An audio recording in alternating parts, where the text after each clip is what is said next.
LSU favored by 9.5 at Mississippi State. Do we think this number is too high? Judging by my mentions, some of you do. This is a Saturday game, noon Eastern, 11 local time. Strange schedule this Saturday. 3 of the biggest games, really 4 of the biggest games this Saturday are noon Eastern time kickoffs. A dream scenario for me, obviously. So this one's on ESPN. LSU secondary. We've seen them lit up against Florida State. True enough. Some would lead you to believe this is not a matchup advantage for Mississippi State because what LSU's weakness is, Mississippi State can't take advantage of. Because Mississippi State refused to throw the ball last week. You got to hear this. You want to talk about a paper-popping stat. You want to talk about a pre-padlock stat. So Will Rogers, who started for like 9 years at Mississippi State at quarterback, listen to this stat.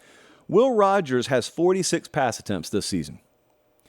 He's had 22 games in his career with more than 46 passing attempts.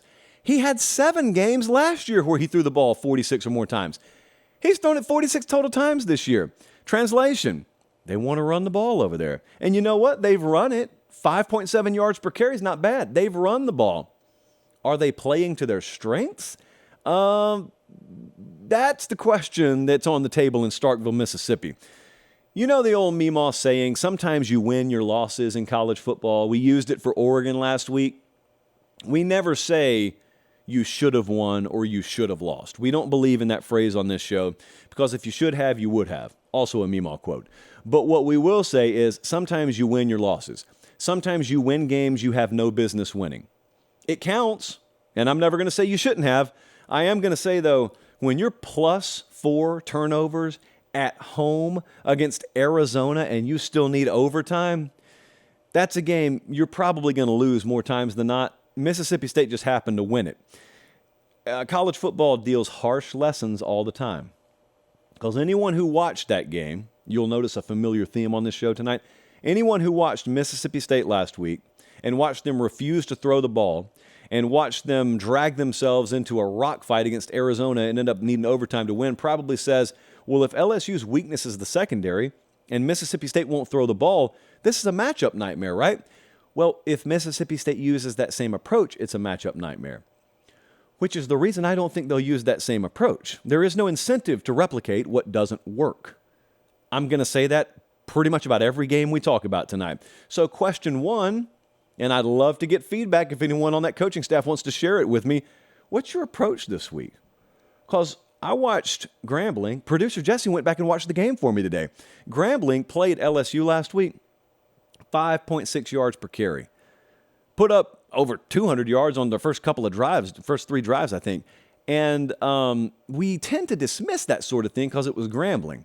Well, starters are on the field, so I don't know why in the world we're dismissing it. Mississippi State has a decision to make here because there are yards to be had through the air against that LSU secondary.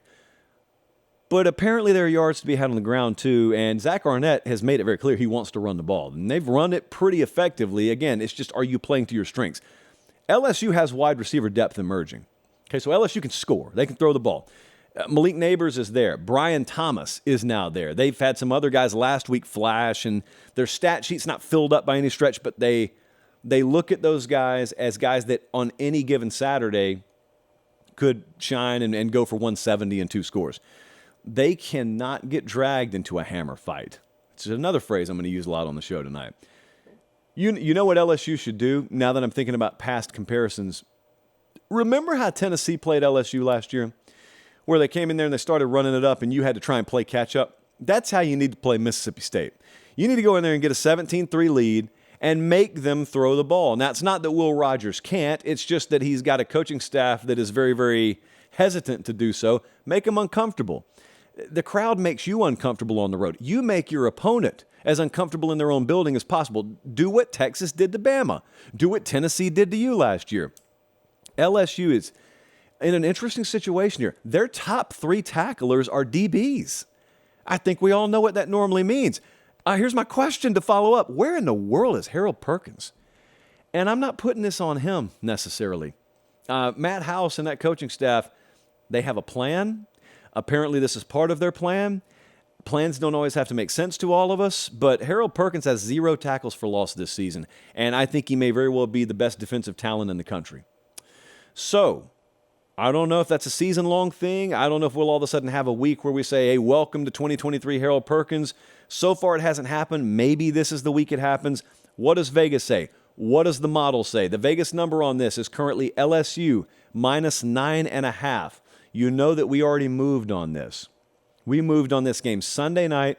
It is a Ramen Noodle Express best bet. I am taking Mississippi State plus the points. I will lean LSU to win. LSU is minus 5 on our model. So we cross, depending on how you define a key number, we cross several key numbers in betting circles. And so we're going to take Mississippi State to cover. We're going to take LSU to win. I think that come, let's say, about 3 o'clock Saturday on the East Coast, you could have several games coming down to the wire. And I'm telling you now, 2:45 or 3 o'clock on the East Coast Saturday, you're going to have a bunch of folks who swore to you that this was a sleeper Saturday, who were texting you saying, bro, you looking at this? Bro, turn to that channel. And you, if I know you like I think you do, will be saying, yeah, I'm already watching. Where have you been?